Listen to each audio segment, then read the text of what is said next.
Why we write stories.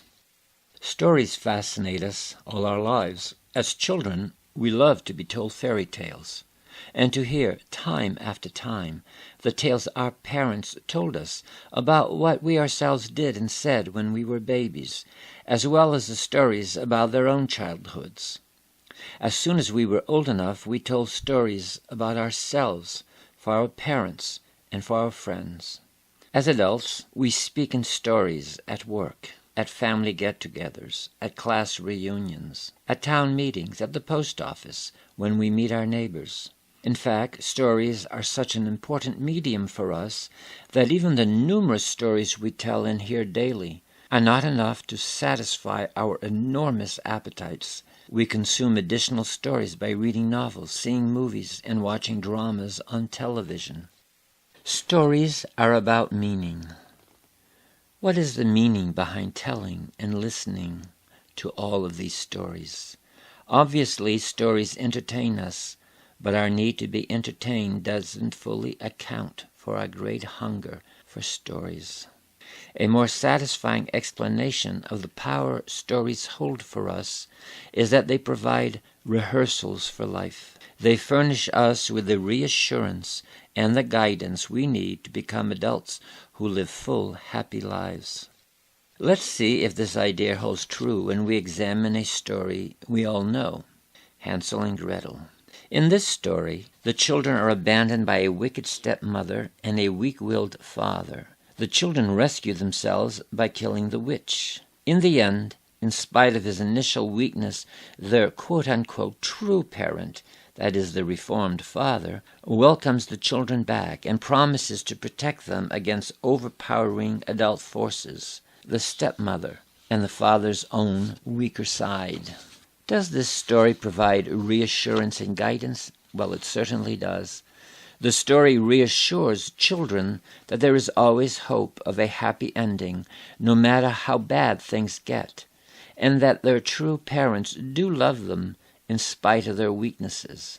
It also reassures children that, although they themselves are weak and vulnerable, they are capable of working out solutions to their own predicaments. It is Gretel, after all, who pushes the witch into the oven. Stories provide us with clear guidance. Grown-ups tell their stories and listen eagerly to the stories of others for the same reasons. We too are looking for order and meaning in the chaos of our lives. When we say, "After the house burned down, she went to pieces.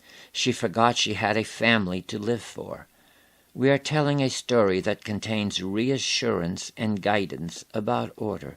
We are saying that, in spite of the calamity, this woman could have found comfort and meaning in her relationships. It provides a clear guiding message to both the listener and the speaker. That is, tragedies can either be compounded or overcome. It's up to us to choose the outcome we prefer. We learn a lot about people by the stories they tell. One person, for instance, is always the butt of her own jokes, while another never tells a story that doesn't illustrate how cleverly he got the better of some poor, unwitting adversary. We read novels or watch movies for the same reason, that is, to gain guidance. We want both reassurance that we can succeed in this journey called life and the guidance to do so. We want to see and hear how others have been successful in the struggles of their lives. We want to know the meaning of the decisions they took. Did finishing school afford them a better job? Was putting off marriage a sensible thing to do? What were the consequences of following or of deviating from the patterns their families had set for them? We want stories to reassure us that the inner strength we muster will be sufficient against self-doubt, loss, grief, and disappointment. People may exaggerate in their stories, not to aggrandize themselves or to boast, but to rehearse the strength and meaning that may be missing in their lives, and, by doing this aggrandizement or boasting, to acquire the strength and the meaning they need to succeed. Stories provide reassurance for living life. It's not out of idle curiosity that your children and grandchildren want to know about you and your life. What is more natural than for them to turn to the stories of their own parents and family for reassurance and guidance? Your stories have this power, and if they are preserved in a memoir, they can offer meaning and direction for your children and your grandchildren, perhaps the world, just as they can for you. When you tell your personal and family stories, when you write them, you are filling a need that exists not only in your family, but in the larger human community to receive reassurance and guidance. Every year, as more and more once tightly knit groups in our society unravel, and our access to our rightful inheritance of family stories is threatened, telling and writing your stories become increasingly important. Here are some action steps for you to undertake. They will involve warming up to writing by recalling stories and recording details. 1. Recall a family story you heard when you were a child. This story may be a fragment. In fact, that's how many family stories are handed down, in fragments. 2. Now write a list of details you remember about the story or fragment. When you make this list, use short sentences, phrases, or even just single words. At this stage, you are not writing a narrative, you are just making a list. The following might be included: the names of the people in the story, their relationships to each other and to you, what they did for pleasure and for work, what the story's context was, physically the place and the event, spiritually the ideas and the emotions, culturally the attitudes and the ways of doing things. You would also include the conflict, the action that leads to a crisis, and how the conflict was resolved. 3.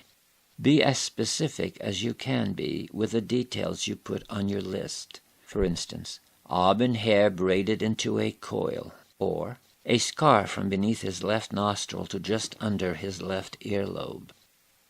4. Make every effort to remember what people might have worn. For instance, high lace-collared dresses. Or try to remember their sayings that they might have used. For instance, as dark as the inside of a pocket. 5. Using this list, which should considerably stimulate your memory, generate a rough first draft of the story you wish to write. Since writing is a different medium from speaking, you may feel less fluent in writing than in speaking the story. Don't let this bother you. It is a natural reaction, and over the long run, the practice of writing will provide you with the fluency you seek. 6. Print this story draft and keep it in a 3-ring binder. You can develop it into a more polished story later. In conclusion, I want to leave you with this thought. Whatever you do today, write a bit on your memoir.